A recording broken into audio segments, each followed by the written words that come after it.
கொத்தடிமை. We are proud Kottus. இன்டெலெக்சுவல்னு சொல்லுவனா நாங்கலாம் intellectual தான். எல்லாரும் சொல்லுங்க we are proud intellectual. We are proud Kottus. அட வெக்கம் கட்டவீங்களா? இதுக்கு எதுக்குடா வெள்ளையங்கிலி மாறேன்னு மானம் கட்ட அயோக்கிய பள்ளியா. திமுக தோக்கலங்க, நாங்க மீண்டும் வருவோம். உங்களுக்கு தெரியுமா? லூசுரா லூசு இல்லனே மென்டல். 75 வருஷ பாரம்பரியம். நாங்க எவ்வளவோ அடிகளை பார்த்திருக்கோம். அடிகள் எல்லாம் தாண்டி நாங்க மீண்டு வர்றதா எங்க சரித்திரமே தவிர நாங்க விழுவுறது எங்க சரித்திரங்க. எப்படி சார் நீங்க வாங்க வாங்க, ஏன் பயப்படுறீங்க? வாங்க, நான் அடிக்கல மாட்டேன், வாங்க. அதனால கூடிய சீக்கிரம் நாங்க மீண்டு வருவோம். திமுக கண்டிப்பா வெல்லும். இப்பயும் சொல்றேங்க, திமுக காரெல்லாம் சாதாரணமா வரலைங்க.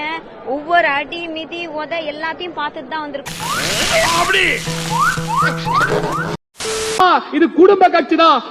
குடும்பமா வந்து உதயசூரியனுக்கு ஓட்டு போடுற திமுக குடும்ப கட்சி தான். இதெல்லாம் யாரா உன்கிட்ட கேட்டா? யாரா நீ? கொத்தடிமைன்னு சொன்னியே, 200 சொல்றியே. 10 ஆண்டு தோத்து போனாலும் கெத்தா இருப்பான்டா திமுக கார. கருத்தட ஆபரேஷன் பண்ண பண்ணி மாதிரி குதிச்சிட்டு இருக்கற. இன்னைக்கு நினைச்சாலும் கண்ணு கலங்குது. தலைவர் தொகுதியில கொளத்தூர்ல தோத்துட்டாருன்னு வந்துச்சு. ஏண்டா பஞ்சாயத்து போடுற டிவி நோண்ற மாதிரி போறேன் வரேன் பூரா அதையே பிடிச்சு நோண்றீங்கடா. 6 மணிக்கு போன் எடுத்து பாக்குறேன், இன்ஸ்டாகிராம் போறேன், ரெக்வெஸ்ட் ஓபன் பண்றேன். 5 message. Bro I want to join DMK bro I want to join DMK bro I want to join DMK bro. நான் நம்புற மாதிரி அங்க இருக்குது. ஆரம்பத்துல நானும் தான் நம்பினாதான் சோறு போடுன்னு தாத்தா சொன்னாரு. ஏய், வெட்ட வளைய இது வாழை மரம் இல்லடா, வாழையடி வாழையா இருக்கு ஆலமரம்டா திமுக. டேய், என்னடா டயலாக் இது? எவன் எழுதி கொடுத்தானே அது இப்படி பேசிட்டு போறான்? கொள்கைக்காக விழுந்த ஓட்டு 1,50,00,000 ஓட்டு கொள்கைக்காக விழுந்து. எவனுக்குமே விருப்பம் கிடையாது, எல்லாம் வேண்டா விருப்பம் உட்காந்துருக்காங்க.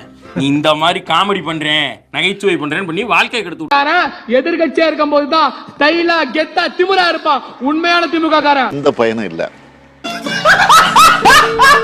மீண்டும் வருவோம், மீண்டும் வருவோம், மீண்டும் வருவோம். வாய்ப்பில்லை ராஜா, வாய்ப்பில்லை. வந்திருக்கிற இடம் சூப்பருங்கண்ணா, பட்டே கலப்படம் போல இருக்கு.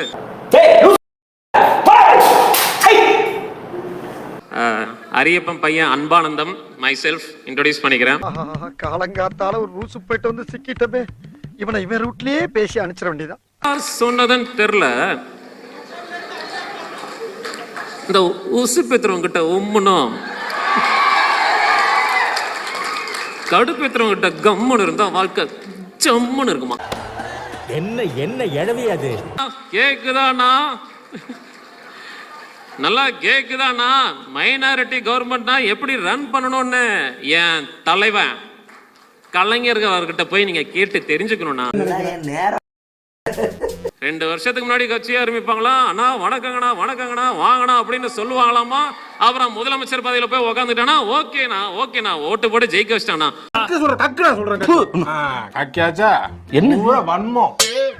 உள்ளாட்சி தேர்தல்ல யாருன்னா வேட்பாளருங்கண்ணா அப்படின்னு கேட்டீங்கன்னா எம்எல்ஏக்கே யார் அடையாளம் தெரியல. இல்ல உள்ளாட்சி தேர்தல்ல எப்படி அடிக்கணும் போல இருக்குன்ற. ஆனா நம்பியா பார்த்தாலே அடிக்கணும் போல இருந்துச்சு. பார்த்தாலே எப்பறம் ஒருத்தனை பார்த்தா அடிக்கணும் போல தோணும். பாரு நம்பி. இப்ப சொல்வீங்களா, பெருமையா சொல்வீங்களா? நம்மள யாரு 200 ரூபாய் ஊப்பிதா? எனக்கே சிரிப்பா இருக்கு.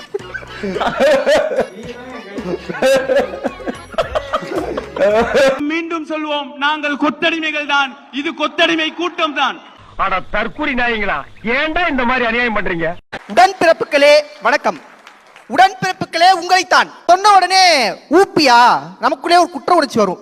அது என்னடா ஊப்பி? நிறைய பேர் வந்து இது ஜிபே ஊபே அந்த மாதிரி நினைச்சிட்டு இருக்காங்க. ஊப்பினா உடன்பிறப்பு. அதாவது கழுது மேய்க்கிற பையனுக்கு இப்படி ஒரு அறிவான்னு உன் மேல எல்லாருக்கும் பொறாமடா. அப்ப ஊப்பினா உடன்பிறப்பு. அந்த உடன்பிறப்புகள் வந்த வரலாறு தெரியுமா? அவன் கடந்து வந்த பாதை தெரியுமா? தெரியல. அக்கௌண்ட்ல வந்து 200 ரூபாய் உழுதுன்றாங்க. 200 ரூபாய் உழுதா நமக்கு? இல்ல ஏமாத்தி போட்டாங்க பெரியப்பா. நல்லா நம்ப வச்சு மோசம் பண்ணிட்டாங்க பெரியப்பா.